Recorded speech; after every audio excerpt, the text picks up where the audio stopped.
Is on the road, so we're doing his segment one day early. On the Beck program, they have been discussing the Obama tax compromise, so that's where we begin this evening. So you look at things a little bit differently than I do. Have you ever noticed that? That is the nicest thing anybody's ever said to me. Really, it is. You're just like, you're unhinged, man. So in this tax hike compromise, we're not going to get it. It's going to be the same tax rate that we've been paying for the last 7 years. Right. If it passes, and I think it will. But you see something behind that, don't you? No, I think what you're seeing on the left is a play of, oh, President Obama, you've abandoned us, because we played back in, I think it was July, video from Van Jones at this big leftist convention. I think it was out in L.A. And it was all these socialists and radicals and everything else.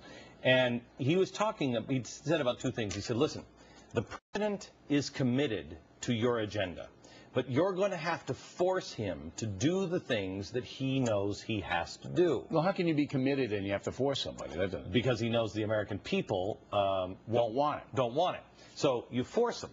Later, they also talked about, and Van Jones did, about a bottom-up, top-down, inside-out theory. This bothered me. It struck me, and I didn't really know what it was. And we did some investigation, and we did some homework on it. And then also we found it when we were doing homework on George Soros. We found it actually from an old congressional record. It was never supposed to come out. It came out, I think, in the late 60s from the 1948 revolution in Czechoslovakia. And what this was is radicals, communist radicals, got into the government, and they were all in the government. Then they were orchestrating the riots on the street.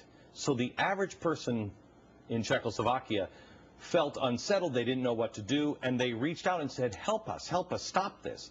Bottom rose up, top came down. Yeah, and it transferred into a communist society. But in this 24/7 news cycle, that's not going to happen. And I told you that a number of times in the United States. There are a lot of people that nobody has reported.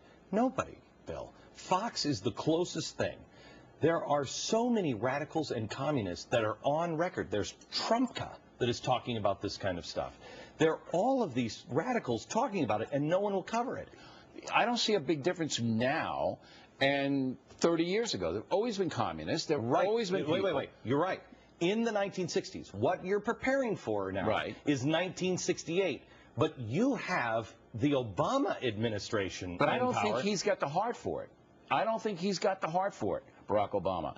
You may be right that his instincts... and let him do what he knows he must. You may be right that his instincts are in the social justice area. I agree with that. Yes. Okay? But I don't think he is as militant. You would have to be as a president to get any of this stuff. I pray you're right. Yeah. Well, I pray you're right. You know I usually am.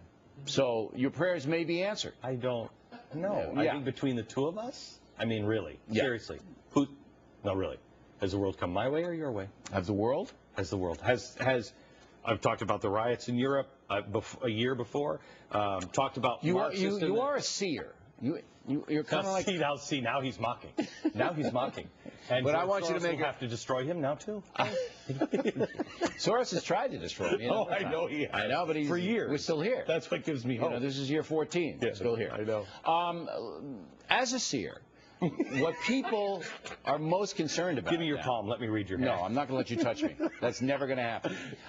What people are most concerned about is a double-dip recession. That, you know, the economy is going to slide back and the 9.8 unemployment is going to be 12.8. Do you see that happening? Yes. Here's what I think is going to come. I think you're going to see more struggle right at the poverty line. You're going to start seeing creep into the average home of the people who are struggling, hardworking people, because food prices are going to increase. Yeah, that's possible. Food prices are going to increase, and gas is already up big. Exactly right. The troubling thing for you is that you see the prices rising, but not wages, and that's going to cause an awful lot of... Wages aren't going to increase. But you know who's more regulation. You know who's going to be blamed for that? President Obama. So therefore, his political career, if that happens, is over. Last word on Beck. I disagree, Bill. You don't think Obama's going to be blamed for that if it happens? I think he's going to be blamed by about half of the Americans. And that's enough to get him out of there. And the other half is going to say no. And worst part is I think you have about 10% of this nation that's ready to fight. And that's where the real, that's bottom up, top down, All right. inside out. Glenn Beck, everybody.